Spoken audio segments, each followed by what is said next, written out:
by both Yaradua, Jonathan, and Buhari administration.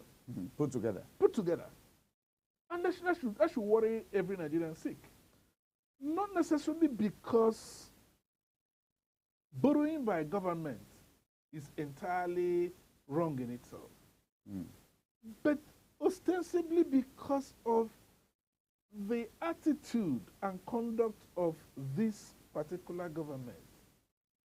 Because it is in the faces of Nigerians that this government is living in profligacy. And operators of governments are living in opulence, affluence that are flaunting on the faces of the poor and suffering Nigerians. So the issue about debt, like everybody who knows the economics will tell you, is what do you do with the money that you have borrowed? Because you're going to pay interest. And we're going to come to that. What will betide you if you default on paying interest? Because there are terms and consequences which are contained in the terms of the loans which we have signed off. So the issue of defaulting is not even, will not even come to the table. So the question becomes, what have you done with the money that you have borrowed? Have you put those monies into productive ventures?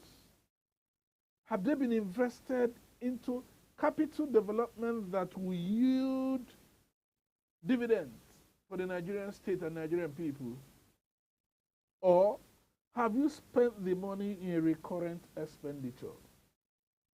And have you been able to plug all sources of leakages that should bring together the revenues and accruables for government to the extent that it could begin to cut down what you really need to borrow?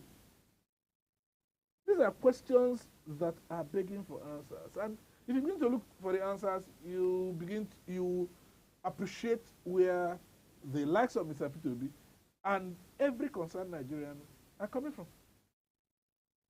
For example, Chris, we are dealing with a government that,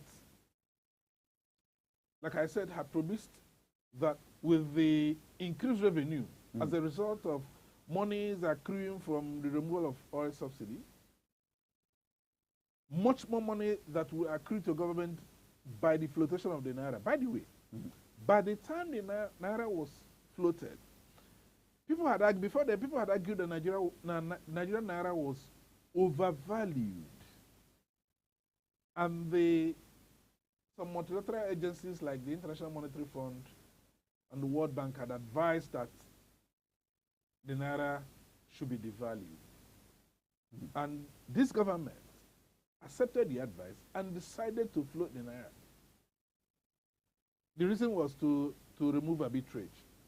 But we do know that all over the world, you can never entirely remove arbitrage. You can reduce the extent of arbitrage. But not entirely. You cannot entirely. As we speak now, there's a difference between the black, what we call the black market rate, the parallel market rate, and what stands as the official rate now. That's right. So the affirms rate. And you see that sometimes it gets up to 100 naira. Sometimes it drops to about 50 naira. In difference. Yes, in the difference. And those who are in the business of arbitrage can still get $1 million, go over to the black market there and make 50 million naira if the arbitrage is 50 naira. 100 million naira by doing nothing. So instead of government actually plugging those holes that corruptly lead to people who are saddled with the management, it becomes more convenient to actually float the Naira, let Naira find its level.